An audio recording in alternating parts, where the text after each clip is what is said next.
Eminent dignitaries present, including the Honourable Minister in Charge, Law Government of Meghalaya, Dr. Mrs. Mazel Ambreen Lingdor, Honourable Mr. Justice Hamarsan S. Thankyu, Judge High Court Meghalaya, Honourable Mr. Justice Wanlura Dingdor, Judge High Court Meghalaya, Honourable Mr. Justice Bishwadeep Bhattacharjee, Additional Judge High Court Meghalaya, and Professor Indrajit Dubey, Vice Chancellor. Less than 10 months back, around the beginning of this year, we had just formed a search committee. I had assumed the extraordinary powers that the Act provided for its Chancellor to set up the National Law University,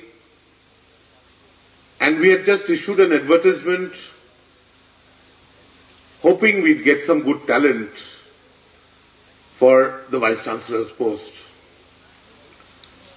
We had around 49 applications.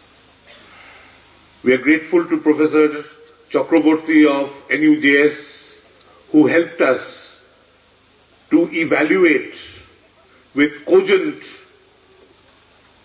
parameters, and we whittled down the number of applications to about 13, and we called probably 9 or 10 for interviews conducted extensively over 2 days. This was early in January, when we still didn't know where the campus would be, where the students would come from, or whether we'd be able to set it up in course of the year.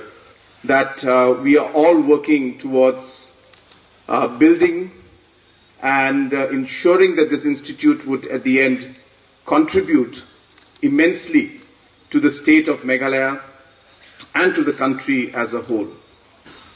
We are clear in our agenda for the state.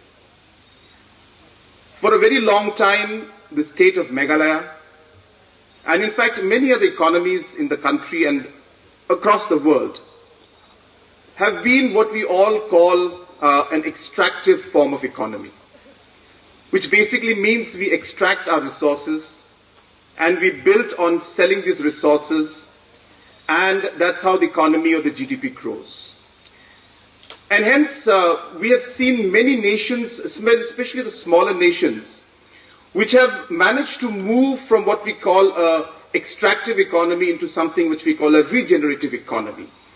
And the regenerative economy is an economy that develops a lot and bases a lot on the human capital that you have.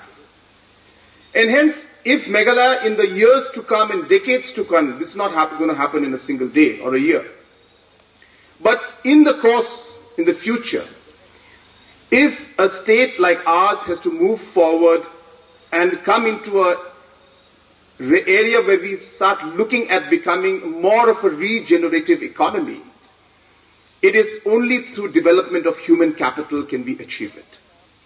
And hence, though we have a large number of challenges that the state faces, we have to start somewhere. And the start may not always be easy. And sometimes we may fail. Sometimes things might not go as planned. But as we have always believed, that it is our duty to put in that effort, provide that vision, and move towards it and take a step and give it our best. And therefore you must have seen that in the last many years, in spite of the numerous amount of challenges, our policy has moved towards ensuring that we started investing in this human capital that we believe is the future for our state and for our country.